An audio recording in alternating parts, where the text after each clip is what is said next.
Happy Sunday, everyone. It's Josh coming to you with the Tarot Snapshot for this week. I want to thank everybody for being here. You know, whether you've just stumbled upon this video or you've been with these videos every week for a while now, every Sunday, I release to the world what I call the Tarot Snapshot.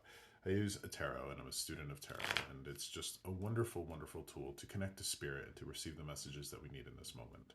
The Tarot Snapshot is a simple 3-card spread that shows us who we are in this moment, shows us what vexes and perplexes us, and shows us what heals and reveals.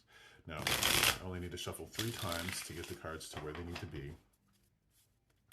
And what I love about this is that I set the intention that this is for anybody that stumbles upon this video. This wisdom that I am sharing here is also for me. And I love that. I love that. So I get as much out of tarot as I hope everybody else does as well. So here we go. Let me just cut the deck. And the card that represents us all this week is Page of Swords. Okay. Page of Swords. I think a lot of people might have heard me talk about this, but let's lean into a reminder. The swords in tarot talk about our mind. And to me, a sword is a tool, not a weapon. And I make a distinction around that.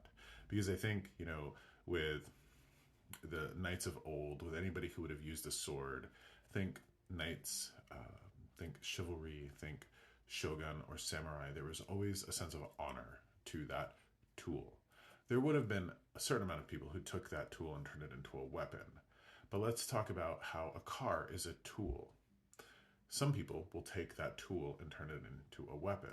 But a sword is just like a car in the way that if we do not understand how to use it, it will hurt us and other people.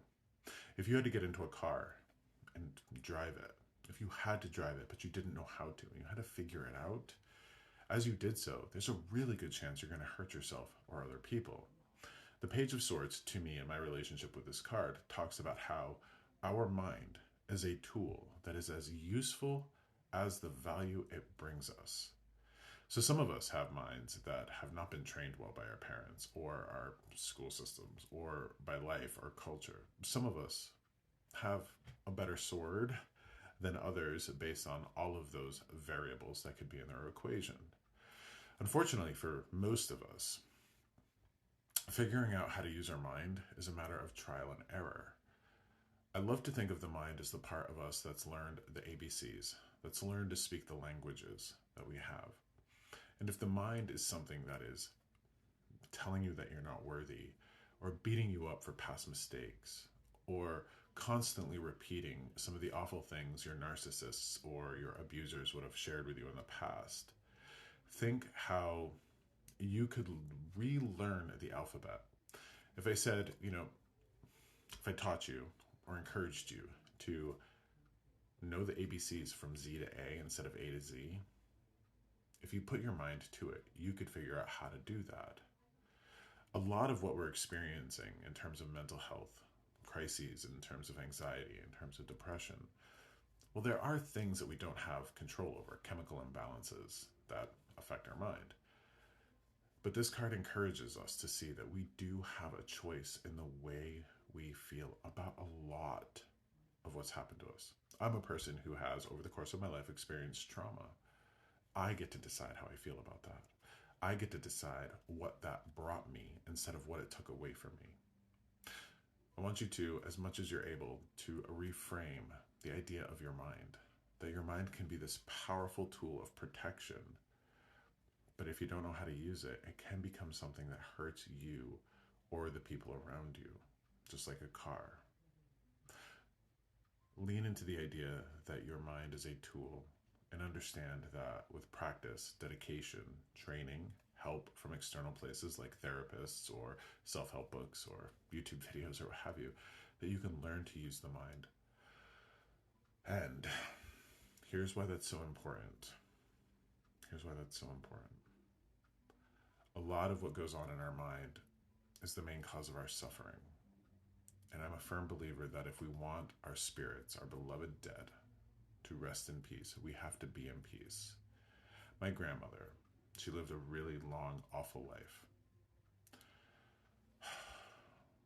I know that she carries on, and I know that she watches over her family that she loved dearly. I am not going to participate in her suffering in spirit by causing her grandson to suffer. So think of your life right now. Think about how incredible you are with all the strength that you have and all the burdens that you're carrying. And think about how you're a person of integrity and honor and how you're doing the best you can with what you have. Now then think about the stories that you tell yourself, and imagine your spirits, your beloved dead, watching you tell yourself these stories. What they're seeing is a person of integrity and honor and hard work and dependability, but they're also watching this person not see a lick of it. That's not great for them. That would cause you suffering if you watch your children, your loved ones, your best friend beat themselves up and continuously tell themselves an untruth or a lie about themselves to themselves. So be careful of the stories that you're telling yourself, but ultimately be careful of how you're using the very powerful tool that is your mind. Okay. With that being said, the next card is what vexes and perplexes us. How do we move on? So this is a card of finality. We have another swords card here. So this is death and dying. This is, moving on. This is that 10. The 10 talks about the darkness of death, the finality. And then after the 10, we go back to the ace. We start this cycle all over again. How do we, think about the gremlin in your mind, the thing that talks to you in a way that's not helpful. How do we start that cycle over? How do we get rid of that gremlin in our mind? Well, let's take a look at the next card.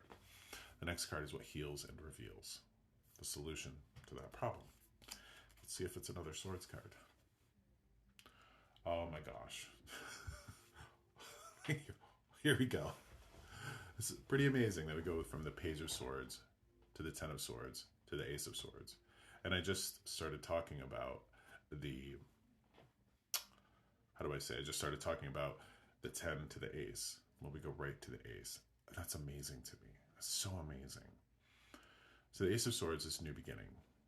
But this card, when it comes up, this talks about, for me, cutting away that which doesn't serve.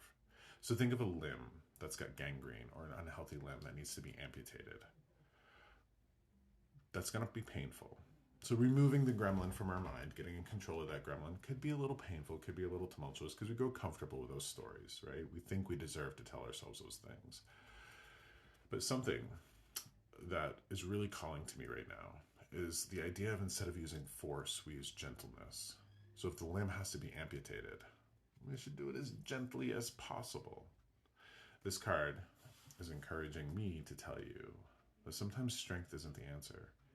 Sometimes beating ourselves up isn't the answer.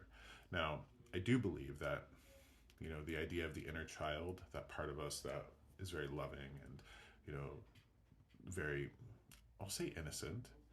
I don't think that many of us have an inner child left. I think most of us have an inner junkyard dog. And this is an analogy that I'll use over and over again.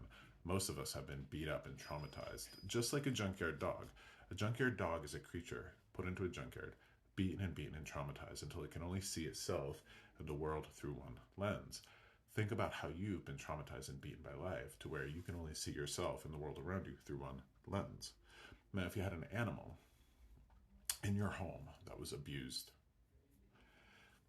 you would not beat it up to get it to be healthy. You wouldn't kick it more in hopes that it's going to make it better. You would be gentle to it. You would be kind to it. So here's my suggestion to you. Instead of thinking that you need to be more forceful to yourself, I want you to think about being gentle with yourself so that you can encourage that beaten up part of yourself to heal and to become a new version. So, a lot of swords this week, a lot of inner work that's going on around the mind and how we use that mind to become a better version of ourselves. I hope this helped you. I hope this gave you some perspectives that you didn't have before.